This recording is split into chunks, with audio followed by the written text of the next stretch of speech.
it's not just about how much are you paying me. It is what kind of culture is inside of your organization, because that appreciation means, I don't want to say more, but I mean as much as anything that you can pay, that people want to work somewhere where they know that their efforts are actually recognized and appreciated, and those evaluations that are not necessarily built to tell people where they could be doing better, but to make sure that they're recognized for all of the good that they bring to the table. In this field, you are constantly learning.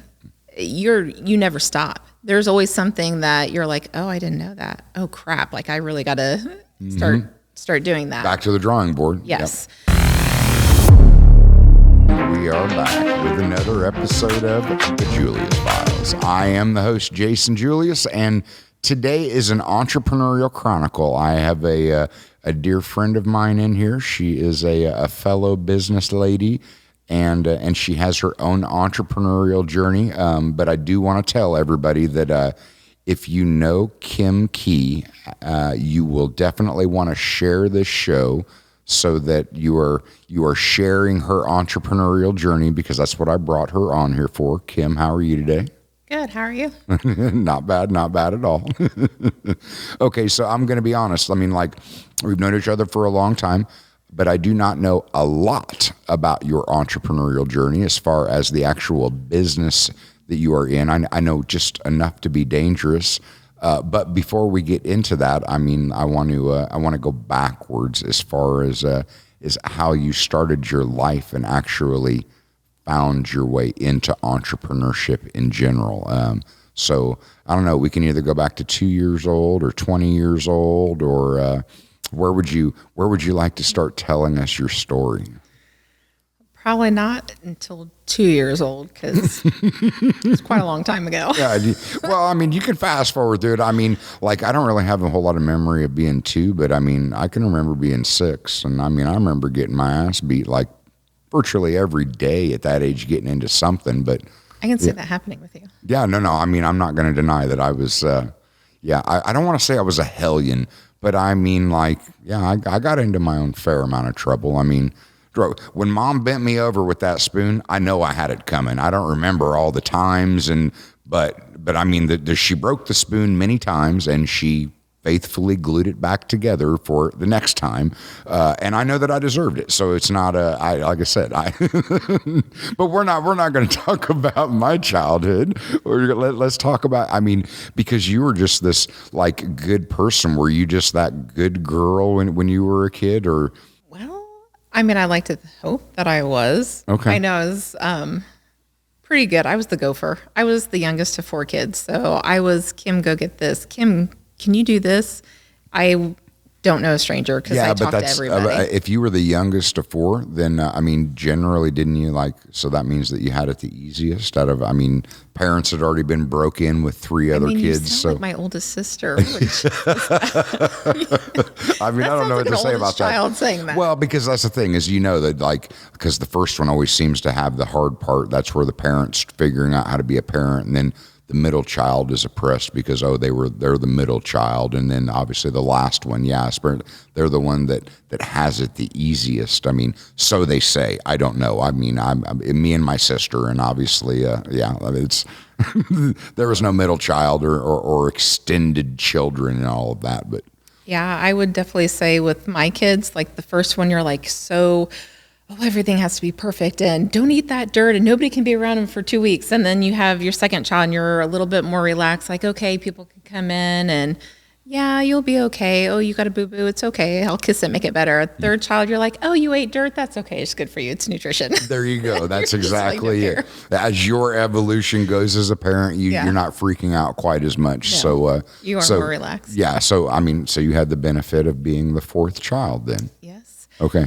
See, I'm helping your sister. I've never met her, but I mean, I'm thinking, she ought to be real happy about this. Like, she was oppressed, and you got it easy, damn it. Oh, yeah. That's what she likes to make it. No, I don't know, entrepreneurship just sort of runs in my family.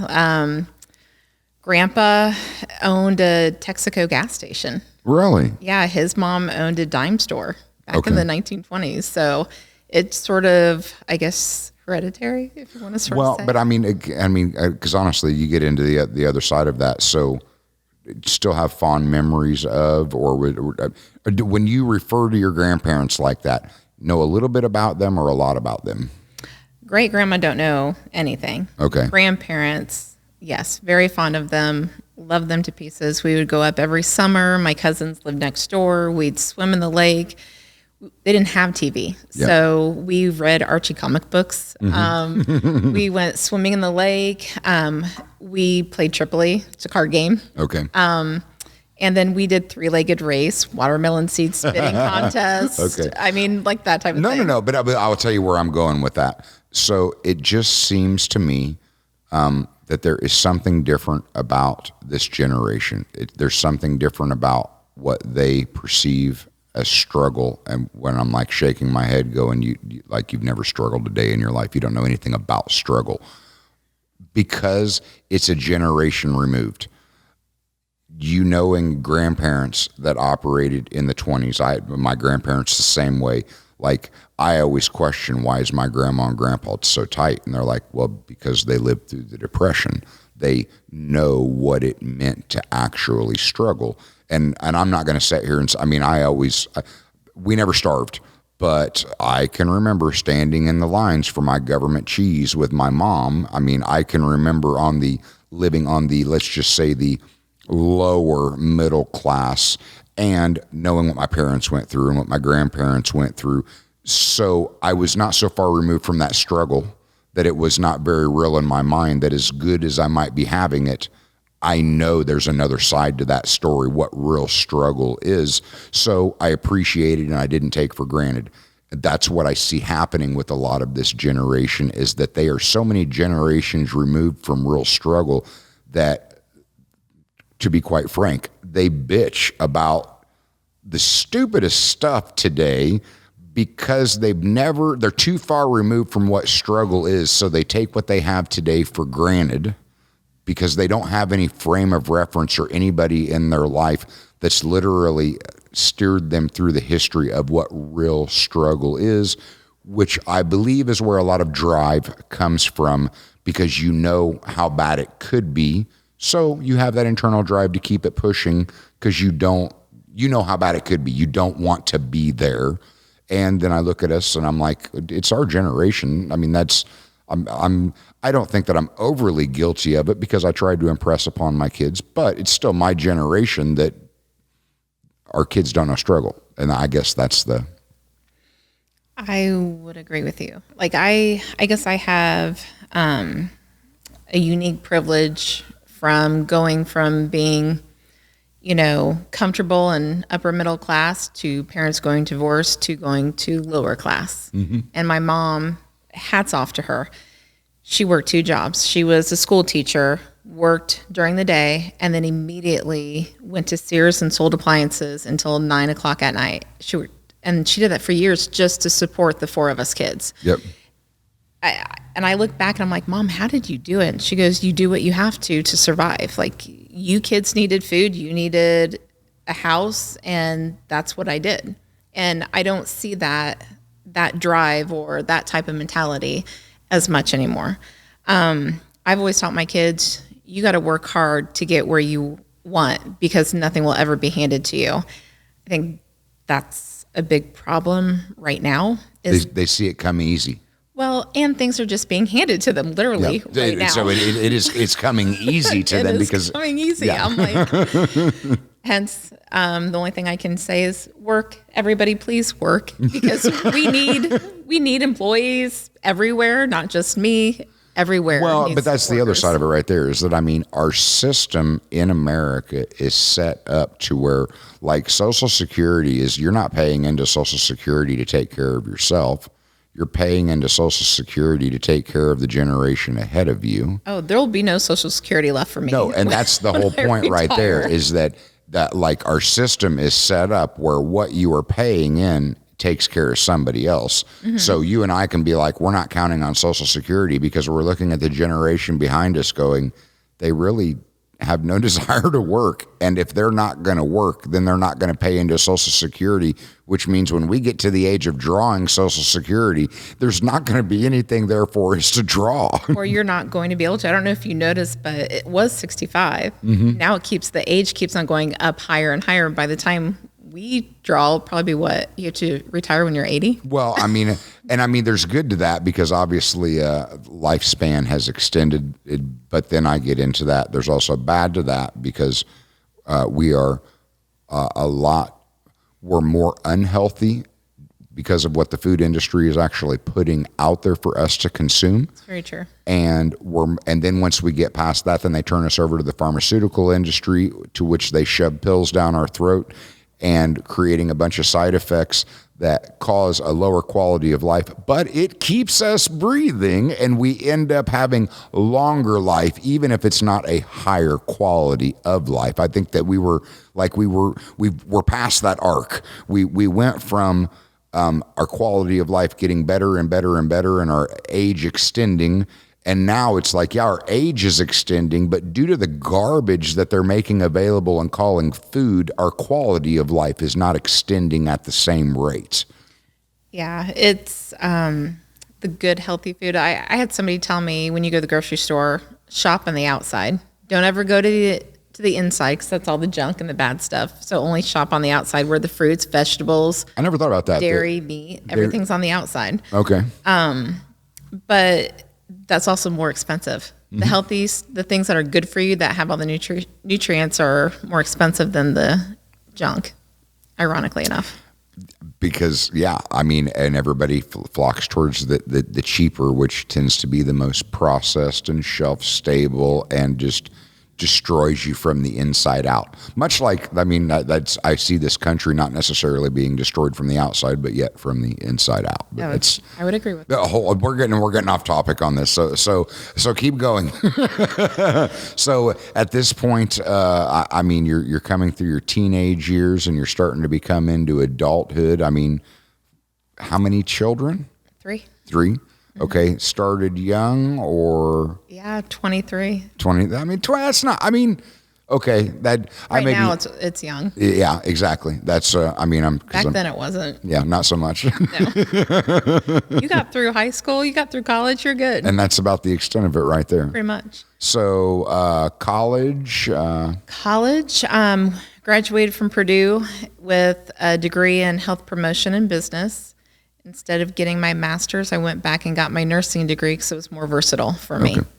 So then became an RN and did cardiac nursing, which I loved. I love helping people. I've always loved helping people. But did cardiac nursing for about 11 years and worked weekend option nights. So we didn't have to have a sitter.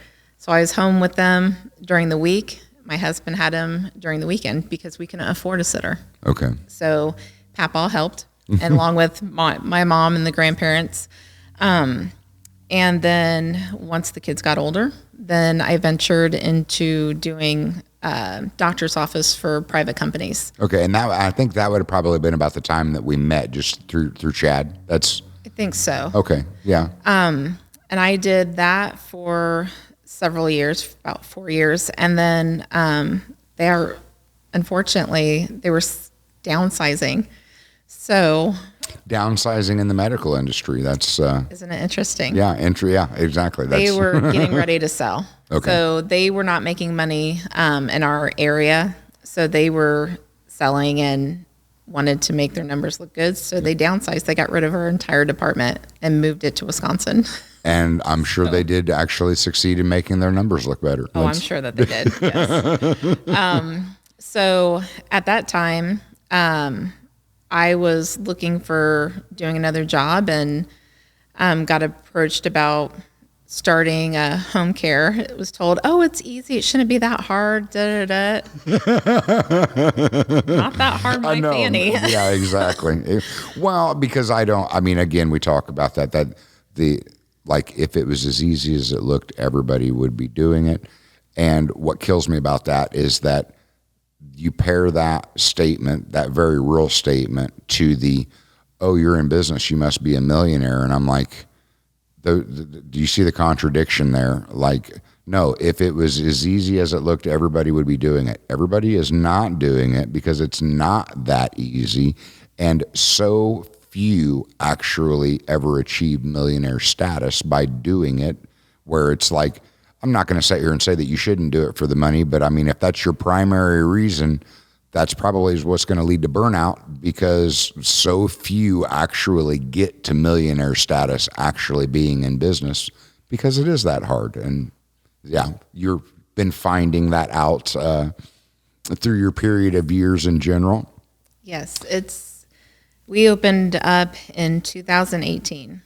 It took us a year to even be able to open up, because you have to get your state license, then you have to get your provider license through Medicaid. And I can tell you one thing, in the government, they do not communicate with each other, and they cannot give you the contacts. So in this process, they can't even give you the contacts? I mean, because there's red tape right there, but it's like you get past this red tape. Okay, what next? Well, we don't know. We're not allowed to tell you. They don't know. It wasn't they literally didn't know who to contact or who to talk to. The right hand is not talking to the left. Wow. So when I had to do a bunch of research, and that was the majority of my time, was just, who do I contact? How do I do this? It was looking up everything. And then, creating policies and procedures, getting our accreditation. It was a process of step by step by step. And okay, so let's back up real quick, just because I want the listening audience to be clear. What business are you in? One. What's the name of the company? But what service? What problem do you solve? What is it that your business actually does? So we're Key Minds Incorporated, or Key Minds Home Care. Okay. We provide caregivers for intellectually disabled kids and adults. Okay. So go into the home, help them with different activities, be a companion, chores, tasks, activities of daily living, or go out in the community, take them to run errands or go shopping or go to different events. It's just spending quality time with them and making their lives better and making the lives of their family members better. That's what I was about to say. So, I mean, there's an element there of those people have to be tended to 24/7, even as adults, by family. This is giving that family a little bit of a break. Okay. Yes. And the majority of the time, not all of them, and we have all different levels, but we just go in, we help, and just try to be something positive in their lives, make them smile, make them happy. I will tell you, it takes a village. When I started this, it takes a village, even when you're just raising kids in general. It takes a village. But I have found, like our motto, the golden rule: treat others the way that you want to be treated. Treat everybody like family. Yep. Be kind. It's simple. It's easy to be kind. What do you mean? You can't just cancel them? No, it just doesn't. It doesn't work that way. Yeah.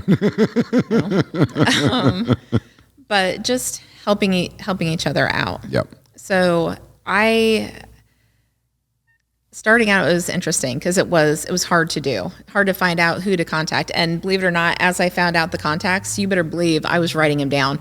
This is who you contact for this. This is who you contact for that, and writing all that information down. So I had. If I wish I had a mentor when I was starting it, who knew the ins and outs, who to talk to, that type of thing, it would have been a lot easier. Well, and the thing is, I mean, because I feel pretty fortunate that I was able to find a mentor so early on, but he wasn't in my industry, and that's where I'm sitting there going, the mentorship that you're referring to, I'm like, I don't know anybody local that they would have been like, well, no, I'm not going to mentor you on how to compete with me. So finding, quote unquote, that mentorship inside of the field to help you walk through those landmines and go down those rabbit holes. Yeah, generally it doesn't. I mean, it's from my experience and from what I've seen, you do not get any kind of support from anybody when you're actually starting your entrepreneurial journey They want to, that you will get that support once you have proven enough people wrong and you actually start to become successful, and once you find your own way. Correct.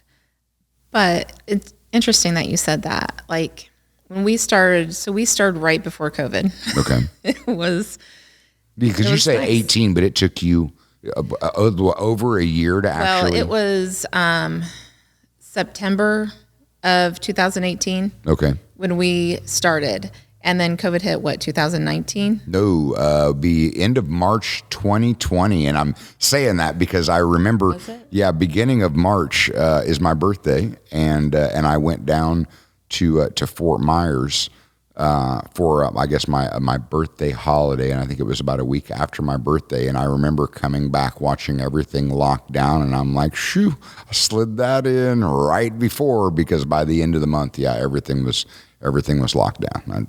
So we started slow. My first client was a family member. Okay. And sort of the guinea pig. Yep. To make sure we were doing everything right. And when COVID hit, we had 3 clients. That was it. And I remember praying, saying, Lord, please let us just keep these 3. These 3. And we'll be okay. And we did. And then we kept on growing through it. And I'm telling you, it was complete answered prayers. Hard work, but it was a challenge. All the incentives that people and other businesses were getting for COVID, we did not receive because we were a brand new company. Okay. And they were saying, well, you're making more money than what you started out with. Well, yes, I was a new company. I didn't have any clients. Exactly. So this, a lot of the COVID relief that they were giving out, we were not eligible for. Yep. Because we're a new company. So that sort of stunk. We definitely worked hard. We followed the guidelines for safety, and we still do. And with your nursing background, I'm thinking that part of it would actually come pretty easy. Yeah. Yeah. That does. But I remember being at a meeting with a client, and there was another company there, and they were sort of at first a little standoffish because they're my competition. And I remember asking them, hey, I had somebody call me for this service. We don't provide it. Do you? And they said, yes. I said, do you mind if I recommend them to you? And they sort of looked at me like, what? You're going to do that? I go, well, yeah, it takes a village. Everybody's got to help everybody. There's enough clients out there to help, that need help, and we don't have enough workers. And she was like, yeah, I would really appreciate that. I said, now, don't get me wrong. If I can provide services, I'm not going to send them to you. She started laughing, and we actually developed a good friendship because of that. And I have a very good rapport with her. And I have sort of gone that route ever since. It really does take a village. If I can't provide a service for you, I'll recommend you to somebody else that I know can. I was just on the phone today. Somebody called and asked what we did, and I told them, and when they told me what they were wanting, I said, that sort of sounds like behavioral services, behavioral therapy services. And so she said, well, yeah, that's sort of what I'm looking for. So I gave her information of people who to contact for that. I mean, that's what I'm here for. I became a nurse to help people. I did this to help people. It's that servant style leadership that not necessarily you're capable of providing it. So you show them a dead end. You're showing them resources that you picked up along the way as you've been developing. Yep. And the majority of my clients that I have and that I get referrals from are through the case managers. From working with me, I try to always be friendly. I thank them. I always thank them. Thank you so much for everything that you're doing. I really appreciate it, because I don't think people get enough of that. I don't think employees or just people in general get thank you. Yeah. Thank you. I appreciate all the hard work you're putting in, especially during everything that's happened with COVID. The people that continue to work, the people that are just busting their butt and working every day, they're the heroes to me. And it takes a lot to be able to do that. No, and I'm not going to deny that. I mean, I know that we were classified as essential. I mean, and I'm sitting there going, okay, well, we're food and beverage. I mean, I'm not going to volunteer. I wasn't, you would have had to drag me out of my business in handcuffs. I mean, like, I was not looking to just voluntarily take a beating. No, we stayed open because we were food and beverage. We were forced to shut down the inside, but we weren't forced to shut down. But I'm not going to deny that all of my people were sitting here going, well, we see all of these people being told to go home and sit at home and for lack of better, get free money and go out and party and spend and do whatever you want to do. What exactly are we getting as essential workers? And no, I don't. I mean, they got. I think that they got a thank you from the government for being willing to get up and go to work while the government was doing what they could to just pass out that free stuff and tell everybody else to sit at home. So, yeah, it wasn't. There's a lot of essential workers out there that do not feel overly appreciated because the media hyped up such fear about a pandemic and all of the dangers of it, while the people that were actually still working and operating and serving everybody else, those people were like, I guess they were just supposed to sit down and shut up and not question where was their appreciation for actually doing essential work in general. Yeah, and I can tell you, with working with case managers, working with other companies that we pick up clients from, I can't tell them thank you enough, because I know how hard that they are working. I know how overworked they are. They're putting in almost 60 to 80 hours a week, and they're picking up other shifts because people aren't working. No, and that was the thing right there, is that all of my people was they were having I was begging them to write their own paychecks because you couldn't hire anybody else. If they were told to go at home and you said, hey, I got a job, they're like, well, why should I work? I'm being paid to sit at home. I mean, there was not people knocking down the door to fill open positions, which meant, yes, everybody else was just work harder and longer hours. Yeah. So I mean, obviously, we're sitting here having this conversation. You were able to make it through. Do you think that it was just by the good graces of God, or do you think that it had something to do with your stubbornness and your energy and your drive to succeed? I'm going to say a little bit of both. Okay. I'm the type of person, if somebody tells me I can't do something, it makes me dig my heels in that much hard, No, that much further, and fight that much harder to prove them wrong. I would never guess that about you. I know. My husband says I am the most stubborn person he has ever met. And he's probably right. I think that's great. I mean, again, I'm going to start my own apparel line. It's stubborn, blue collar stubborn, and then stubborn AF. I mean, yeah, because I think that there takes a certain level of stubbornness to actually do what we do, as far as, especially in the small business, service-based business industry, that it's it's not casting millionaires out there, but there is a certain meaning to be had for serving other people in the actual work in general. Yeah, I mean, it's hard work. I didn't get paid 3 years. So the 3 years that I started my company, I didn't pay myself. So no money for the first 3 years. No money for the first 3 years. I was doing all the work and working from day until night. I mean, my kids complained. They're like, Mom, seriously, like I will work all day, and then, once 3 o'clock hits, you have to get the kids from school, and then you have practices or games, and you're constantly running everywhere.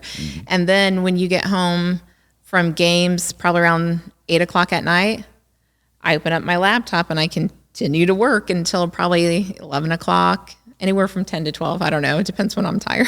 Yep, exactly. But it's a constant. And it was just me and the caregivers, and that was it.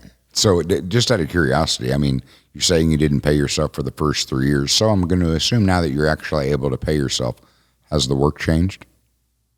I've gotten more busy. So you were already busy to pushing 16 plus hours a day. You're just even busier, but you're able to pay yourself a little bit. Yes. Okay. Able to pay myself. Just recently hired an office manager who's doing an amazing job. She's a lifesaver, and is a huge help. So you were able to at least offload a hat or two Yes. in the process. yes, and it does help a lot because, I can't just sit still and do one thing. I've got 2 other projects that I'm doing at the same time, which is why my husband's wonderful. And Yeah, but he always, What's up with I mean, that? don't get me wrong, because Chad always had multiple projects. I mean, I was one of his projects. I mean, he Yeah. always had multiple projects in the works in general. But I mean, neither one of you are necessarily, obviously, neither one of you are strangers to small business and the small business struggles, the lives of small business in general. So while maybe you didn't know what you were necessarily getting into in particular path that you chose, you had a pretty good semblance of what you were getting into when it come to choosing to throw your hat in the ring of business in general. yeah, it's when I was doing floor nursing, you're busy. Like I always said, put your skates on, get ready to go. Because it was from the time you got there to the time you left. More roller derby than just skates, or No, it was pretty good. But I worked night shift, so it was just you had less crew, but you did more work. Okay. Because you didn't have the aides, so you were doing total care on your own for your patients. And same for the office. I was the only nurse in there, so I was the phlebotomist, the pharmacist, the secretary, the nurse. I mean, that was it. It was the doctor and myself, and that was the only people in there. So that actually helped me. That's what I was about to say right there. It was you didn't know it at the time, but it was priming you for the future that you were moving into, and you were gaining that experience. You just didn't know what it was actually priming you for. Yeah, because it taught me scheduling. It taught me the computer, how to do everything with the clients, and how to really time manage different aspects, because that's a lot of it what I'm doing now, scheduling. If I could hire out scheduling right now so I didn't have to deal with that headache, I would love to. But for right now, I have my caregivers who I appreciate all of them greatly. Just to clarify. Really appreciate you. And then I have my clients, and I should know this. I have probably 17 employees right now and 35 clients. So going from 1 employee or 2 employees, 3 clients, and just me to this, it's taken me, 3-4 years, almost 4 years. Well, to grow that much. And I mean, but in our reality, that's what success looks like. So in that entire process, you have had to let me back that up. I laugh about this. Organization and planning are not my strong suits. I'm the guy that I open the loop. I mean, like, I dream big dreams, and then I bring people in around me to help kind of bring them to fruition and close that loop. You strike me as a lot more meticulous and organized individual as far as dotting your I's and crossing your T's. Is that a fair statement, or? I mean, if you go to my house right now, you wouldn't say that.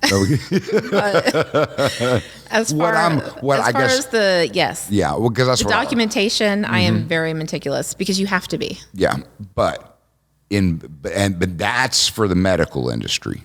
Yes. In business, you find out that once you start, there is 20 or 30 steps that you actually have to do, whether you realize it or not. You can get a couple of years down the road, and if you didn't do one of those 20 or 30 steps, it didn't stop you from moving forward.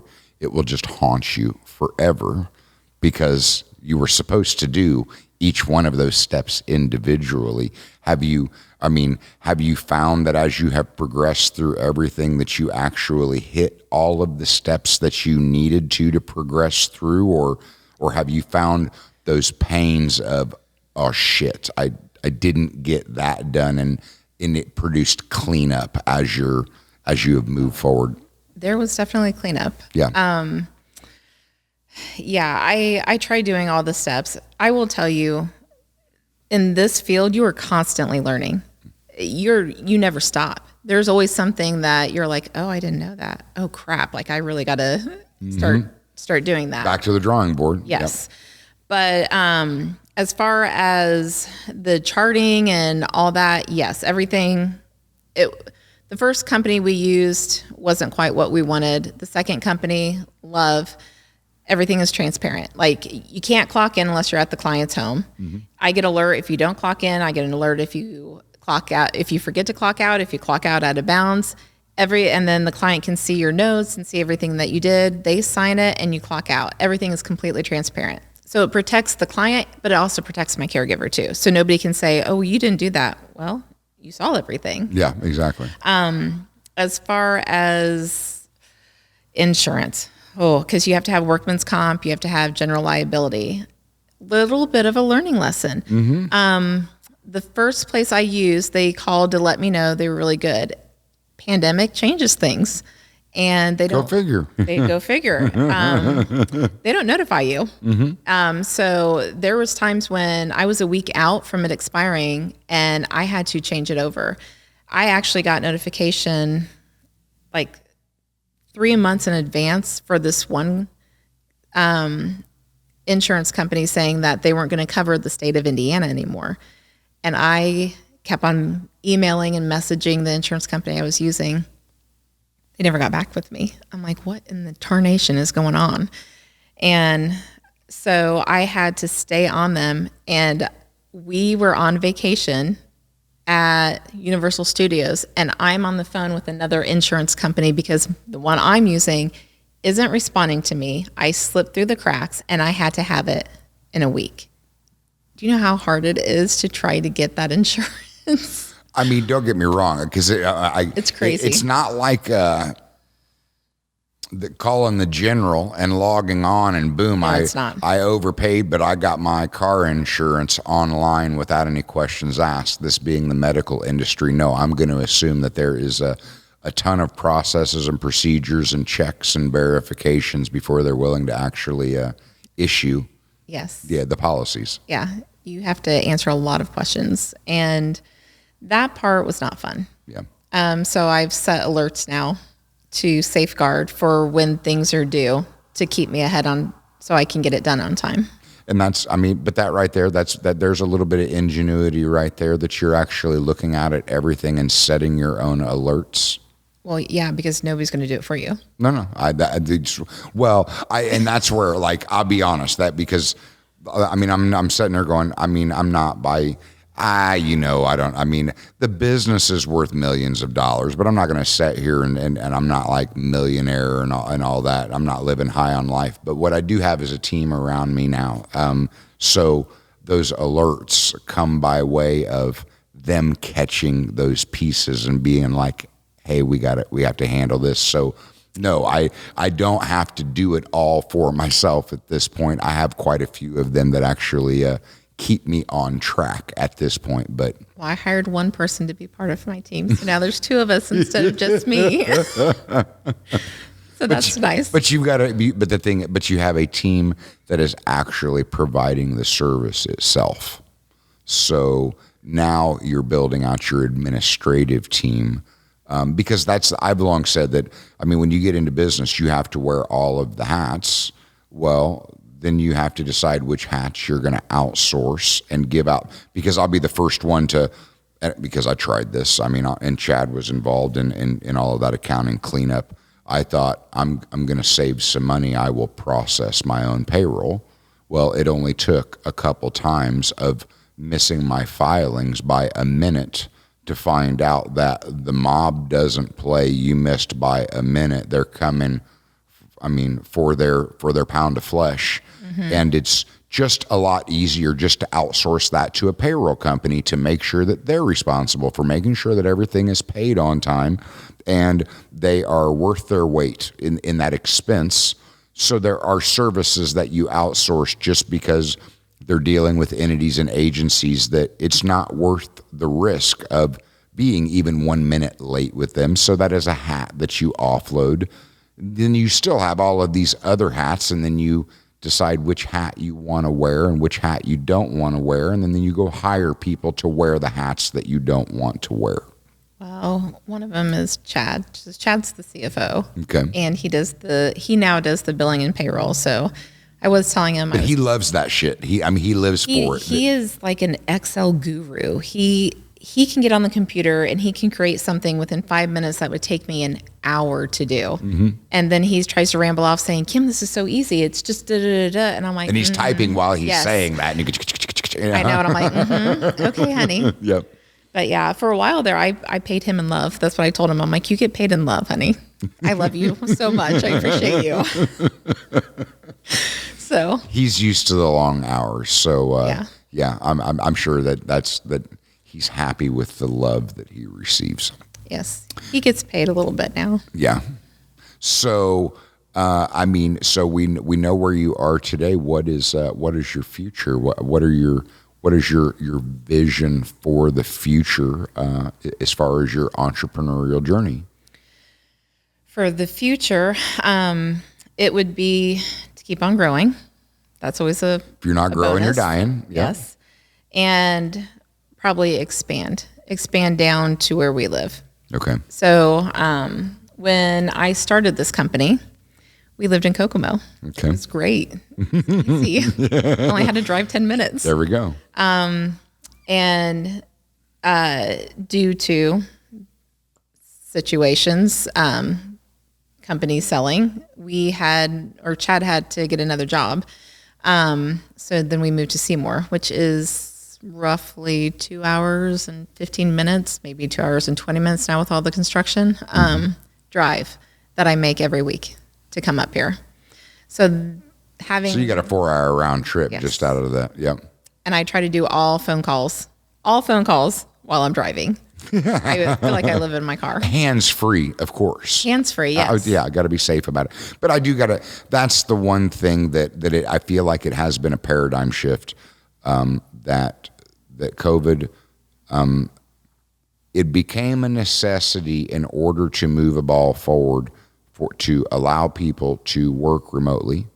And I've looked at what the trickle effect is going to be and all of that. Like, we're going to have a major impact on commercial property because people are finding out that you don't need all of the office space that you once thought you needed. I mean, I know of big entrepreneurs that up until this would have never dreamed of a remote workforce.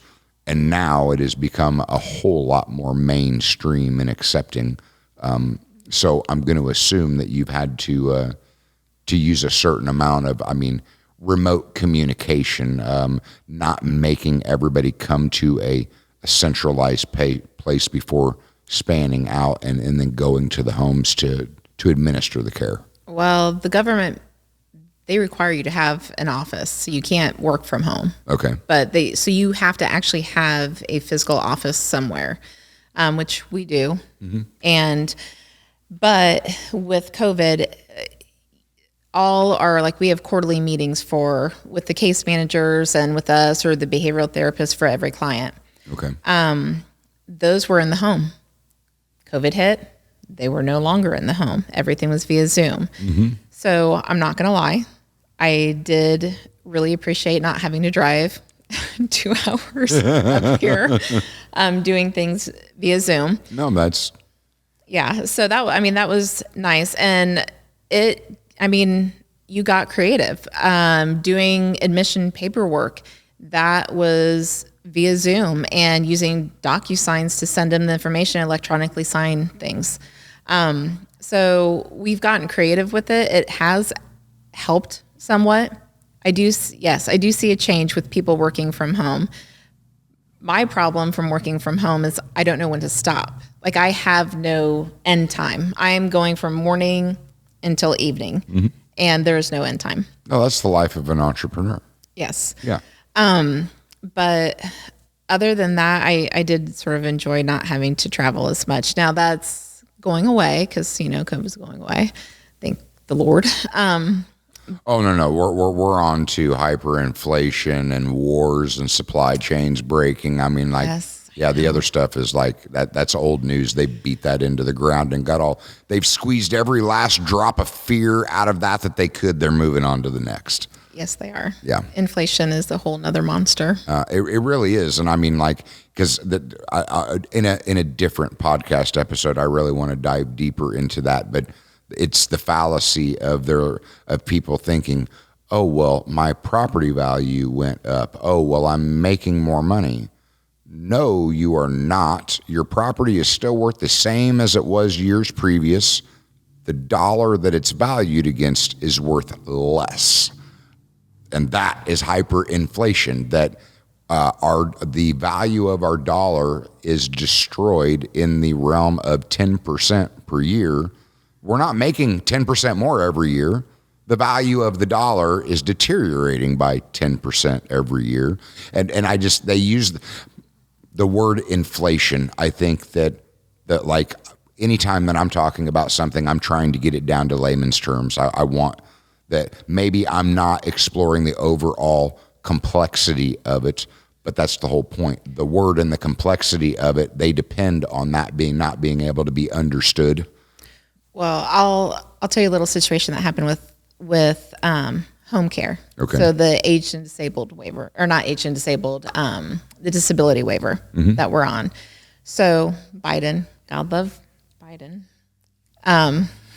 Okay, well, let's keep going. I mean, there's so he wanted to raise the minimum wage to $15 an hour. Yeah, right? Of course he did.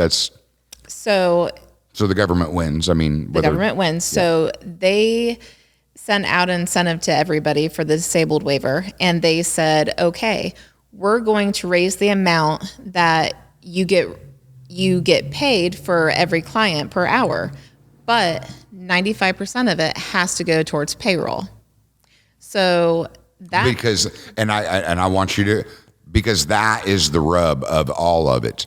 They do not care about you making more money. Correct. When they're causing inflation, you're not making any more, because the loaf of bread that you used to be able to buy for $0.25 is now $2, and it's on its way to $5. That's what happens with inflation.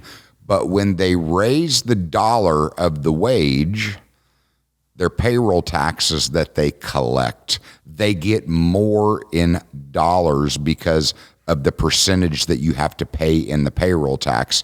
So yesterday, they can make a promise of $1 million, and then when they devalue the currency, well, then all of a sudden the number gets bigger, so they get more of it so that they can satisfy those old promises to move on to making new promises. But your buying power doesn't change. You're not accomplishing anymore. It's just like when I worked at Chrysler, the finest vehicle that you could buy from Chrysler was $40,000, and it was like, that was the shit. Today, the finest vehicle that you could buy from Chrysler is right now at like $103,000, and I believe they just came up with a new version of the Grand Wagoneer, the L, and it's now $123,000, and I'm like, so these are, I mean, Chrysler, GM, Ford, these are where you buy your daily driver vehicles. That's what I'm saying right there. And that only occurs. And it doesn't devalue when I drive it off the lot. No, but so I didn't want to stop your story, but I mean, that's the rub, is that nobody's making, when you think, oh, well, I used to be making $10 an hour and now I'm making $15. You're not making an extra $5 an hour. You're paying more taxes to the government, but what you were buying with your $10 an hour wage has increased in price. So yeah, you're making 15. All you did was keep pace with that inflation. You're not able to buy anything more. Well, what they don't understand is by saying, okay, we're going to pay more money, but 95% of it has to go to payroll. That means that we were making a profit of 3 cents. Of course. An hour. Mm-hmm. So that was it, 3 cents. That was our increase. That was our huge pay increase. That was so magnificent. Granted, I do love that the caregivers are getting paid more money. Mm-hmm. However, but you about had to. You didn't have a choice. Yeah. Like if I didn't, and I paid on the higher end, mm-hmm. and so I really felt bad for some of these other companies because Now their caregivers were making more money than their office staff. So that meant that they had to increase all the money for the office staff. And guess what? Office staff is not included in that 95% of money that they got. So it was dictated the 95% had to go here. Only to the caregivers. But you just created a pay disparage or split. Yes. A discrepancy between the support staff and the caregivers, which now means the support staff says, we're going and getting another job if you don't give us a raise. But in essence, all you got was 3 pennies to pass out to those people or take a loss. Correct. So these other companies, I was like, oh, damn. Mm-hmm. Well, and I mean, me. That's my big thing is that, I mean, by and large, our structure is they want you to be an employee because they want you on a hamster wheel dependent upon them. And if you decide you want to break out of those chains and you want to be an entrepreneur and set your own path, well, they have a plan for that too, for all of the pitfalls, so that they keep you dependent on them and keep you controlled and still yet on the hamster wheel. And such a 0.01% of people are able to actually break away from that to experience the freedom that everybody talks about, that this is what this country is based on.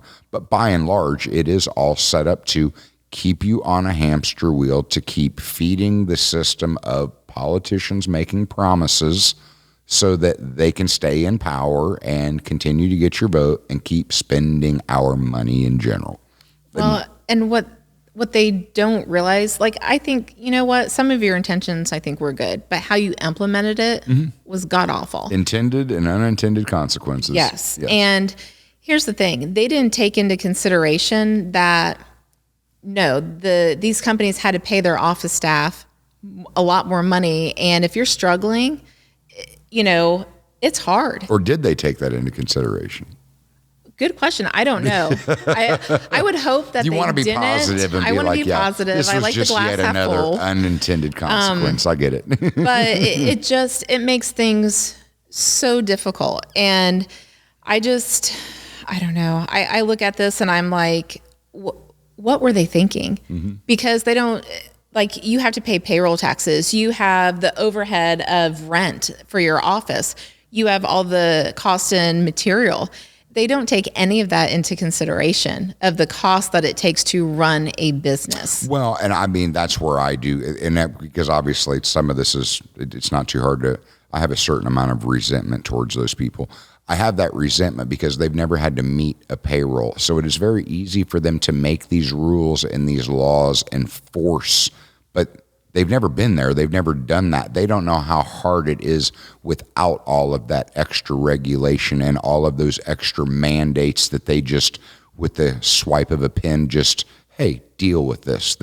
And that is the struggle of small businesses, that you do not have the mass amount of money to be able to just deal with yet another regulation, deal with just another rule thrown into the mix, that you're fighting for pennies just to, after 3 years, draw a paycheck, never mind actual profits for throwing 2 to 3 times the amount of work into something than the average person would ever be willing to do, much less without drawing a paycheck for those 3 years. That is the real story of small business, of service-based entrepreneurship. And I don't think many people, not many people know it, much less have an appreciation for it. And you are definitely right in the middle of it right now. Yeah, you better have a passion, because it's not easy. If you think it's easy, it's not. It takes hard work, determination. There are days that, yes, you're like, why am I doing this? But then there are days when you're like, you made a positive impact on somebody's life. You made them smile. You made them feel better.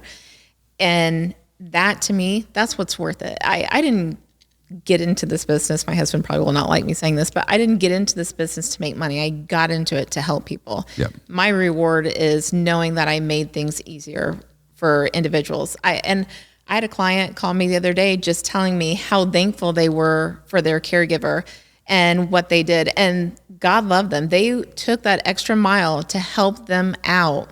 and did an excellent job.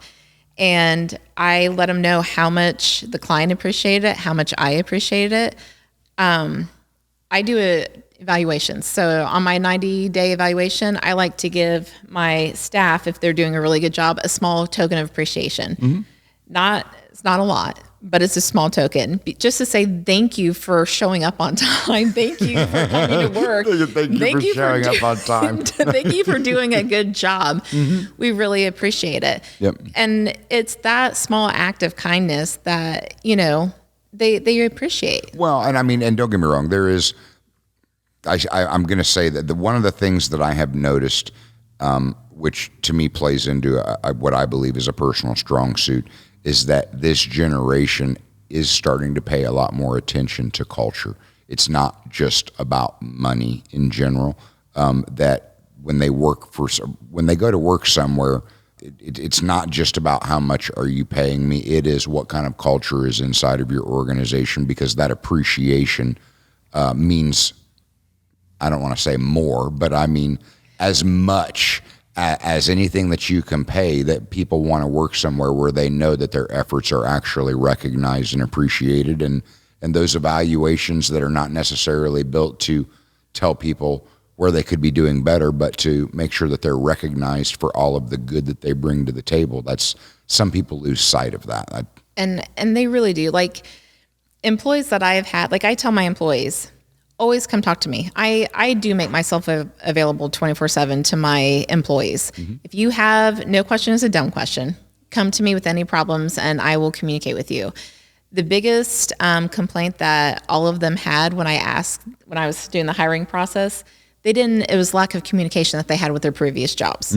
And the one thing when I do exit interviews, I ask everybody, please give me 2 weeks notice. It's not for me. Well, sort of it is for me. I'm not going to lie. But, it really is to let the clients know, because they don't handle change well. Yep. And so when I have to change things for them, I like to make sure and give them at least 2 weeks notice to prepare them, saying, hey, your caregiver's leaving. I'm going to try to find another one. I just want to let you know. Yep. And sometimes I do find one right away. Other times I do not, especially in certain areas. It's more difficult.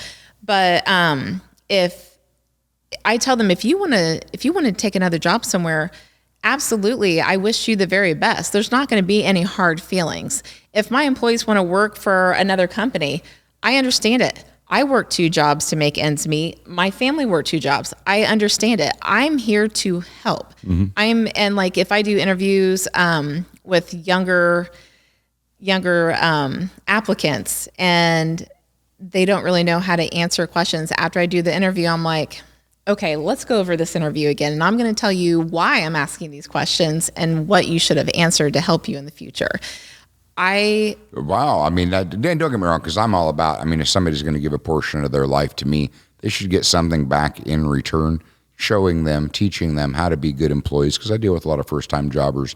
But from get, you're like, this is how you could have interviewed better. This is what you could have... Yeah. Because the thing is like I have my own feelings about the 2 week notice. Because most people don't want to hear this, but I'm like, if you have high character, you will give a 2 week notice, and you will do your job to the best of your ability up until the last minute that you're actually in there, so that you can walk out with your head held high, knowing that no matter why the separation came, you gave your best. You didn't do anything to hurt the place, do no harm on your way out the door. And then you go the other direction. The employer is not bound by that 2 weeks notice. And if they deem that you are toxic to the work environment, they have to take the business and the team as a whole into account. And if they have the ability to release you early, beyond your 2 week notice, it's the smartest thing to do for a business. And most people don't want to hear that, but that's just the facts of life in general. You have a third layer to that inside of your business, in that special needs kids have an extra boundary that your people have to get past in order for them to accept them into their world. Once they're able to accomplish that, that's not interchangeable with somebody else. That's an in particular personality.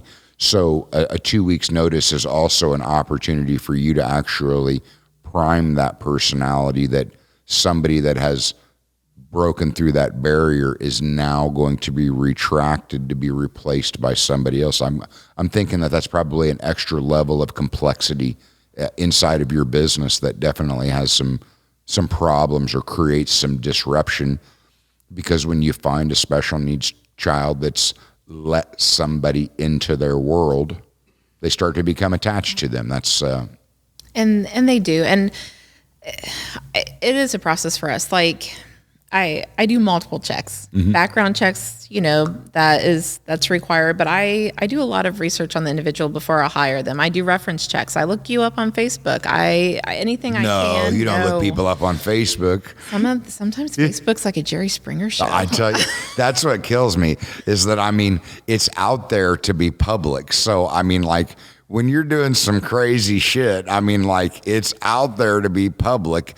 An employer is pretty prudent to just see what you're willing to put out there on your social media. Well, I'm surprised on how many different Facebook, I don't even know what it's called. Like, they have different sites or multiple names on Facebook. I'm like, why do you need that many? And then I realized that one is they're like personal, and the other one is like for businesses that are just looking them up that are easy to find. But then I find all of them. So you're a woman. That's no, honestly, I have a Facebook account. I'm never on it. Like, I don't post anything. I don't do anything. No. I was just referring to women being like very good at they'll find your ass. There's some Facebook stalkers out there that, you know what, I'm sure that there are plenty of men, but maybe there's women out there that they're real good at finding what they want to find as far as social media postings. Well, I will tell you, I told my husband my secret skill is finding things out.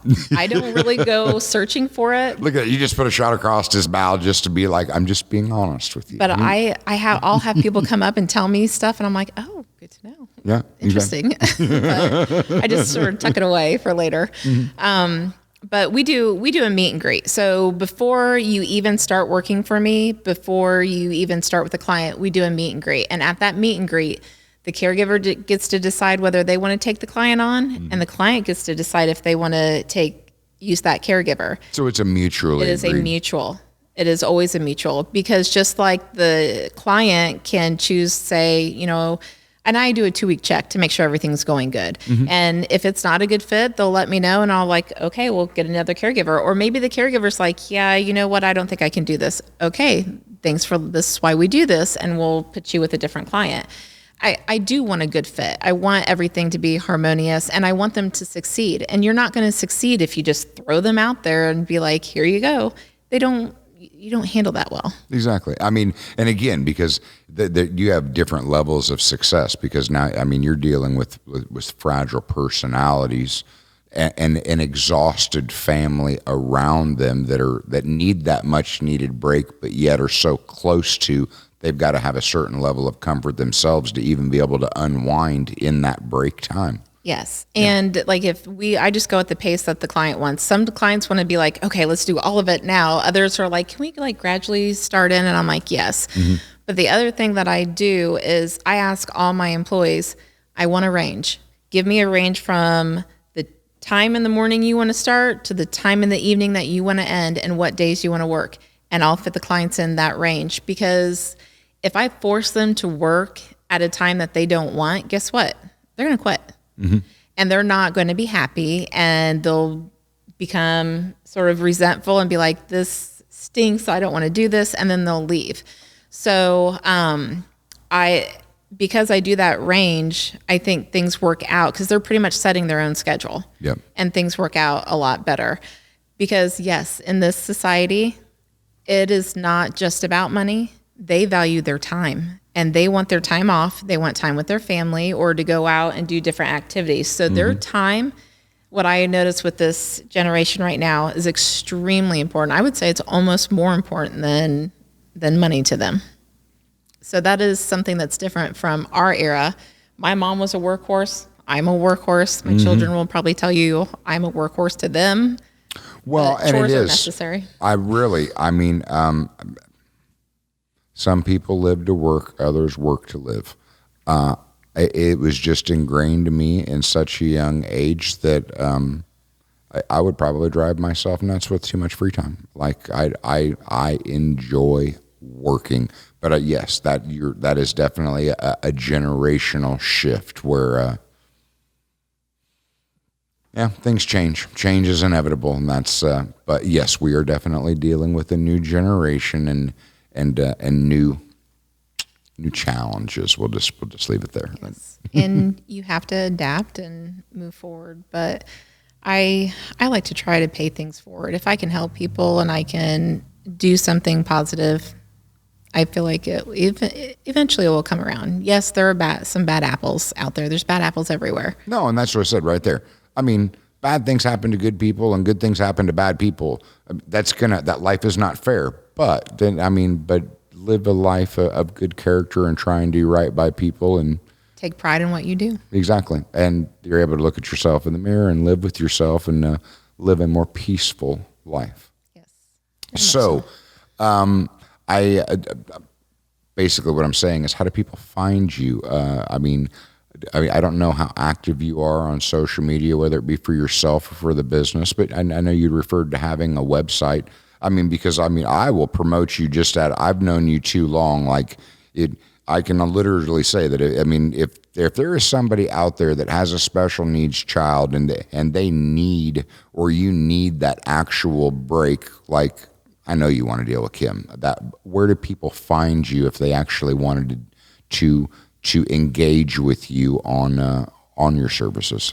You can go to our website, which is www.key-minds.com, or call me 765-250-4599. That's our office number. And I usually always answer. Life of the small business. I know. Even if I'm not in the office, all calls get transferred to my cell phone. So, yep.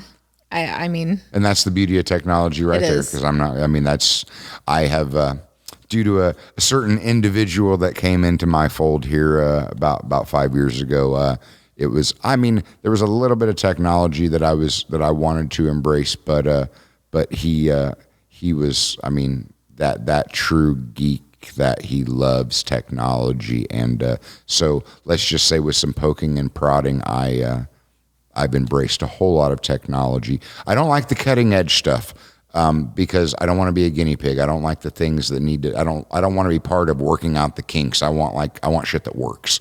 But there is a lot to be said for technology. And I think that the technology has allowed this generation to make personal time or free time a priority, because technology has made so many things easy that we didn't have the luxury of as we were growing up ourselves. Yes. And I think, it's sort of funny. If I'm not talking, it's texting. Mm-hmm. And I do just about the same amount of texting to clients and staff that I do as calling or emailing. Yep. You have all three. All these different ways of communicating. Yes. I know it can become quite I'm not even good with my voicemail anymore because of the texting and the calling and the emails and the multiple email addresses and it's just there's got to be a break somewhere. Yes, the younger ones like to text a lot. I found out the older ones like to call. Mm-hmm. I like to do whatever. And I will tell you, we do ages 5 and up. So anybody that does need services, please call us. We're more than glad to help. Just total 5 and up. So, I'm going to assume that there's going to have to be somebody out there that does under 5 years old for stuff like this. Oh. And I'm not asking you to promote anybody else. I'm just saying, just because you hear 5 and up and be like, oh, well, my kid's 4 years old. Don't be afraid to give her a call. I'm sure she could actually direct you somewhere if that's absolutely. Yeah. There's other companies that definitely do all ages. Can't guarantee that there won't be a waiting list, mm-hmm. but definitely. Well, but the other side of it is, it's good to know what parameters that you're going to specialize in and staying in your lane rather than just trying to say yes to everybody, because if you're trying to be all things to everybody, you're nothing to nobody.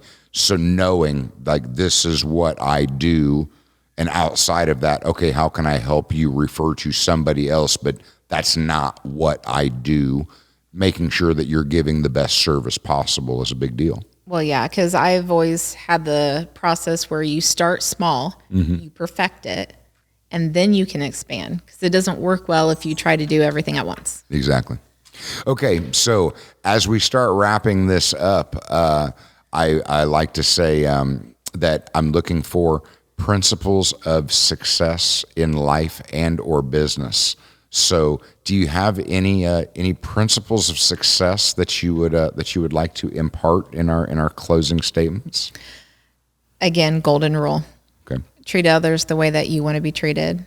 Being kind and paying it forward will get you a long way. It has truly helped me grow my company and be more successful just by that simple act of kindness. Every job is important, every step. In nursing, the housekeeper was just as important as the nurse. It takes a village, everybody working together. So treat everybody, again, golden rule. It always goes back to that. Everything is important. So that is important. The only other thing I can think of is just keep on going. Perseverance and determination and hard work is the key to it. And trust me, I have had a lot of people say, quit, just quit. This isn't worth it. You're working all the time. You're stressed out, blah, blah, blah. And I'm like, no, gosh darn it. And I put too much work into this, too much money. I'm not doing it. Well, that was at the beginning.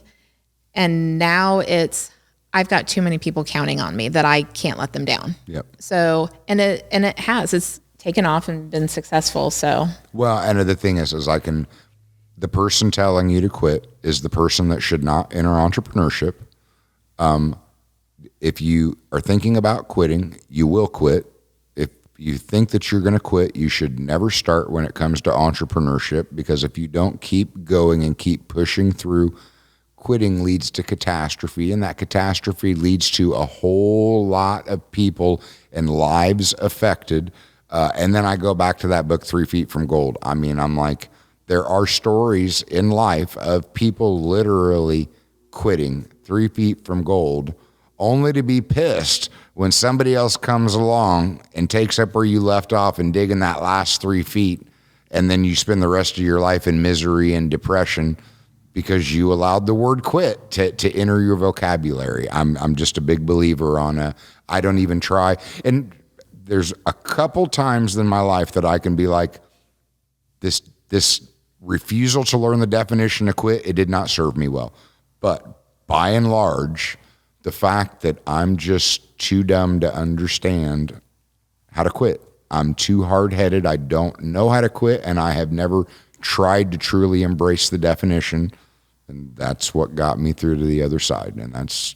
Well, on a personal note, I would say don't have any regrets, because life is too short. So let the people you know and love, let them know how important they are to you. Again, my employees, other people that I know, I let everybody know how important they are, how much I appreciate them, because I had a hard lesson young in life.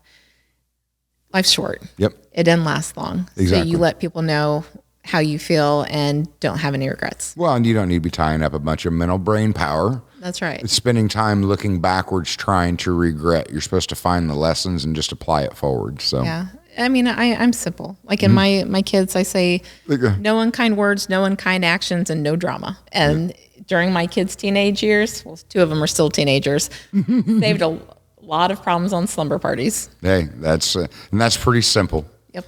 Okay, as we're gonna wrap up, I mean, like seriously, like that. I mean, I think about it myself. I know there was a lot of nuggets in there, so you got to share the show. I mean, if you heard this show, you definitely got to share the show. But rate the show. Thank you everybody for listening, and until next time, you guys have a good night.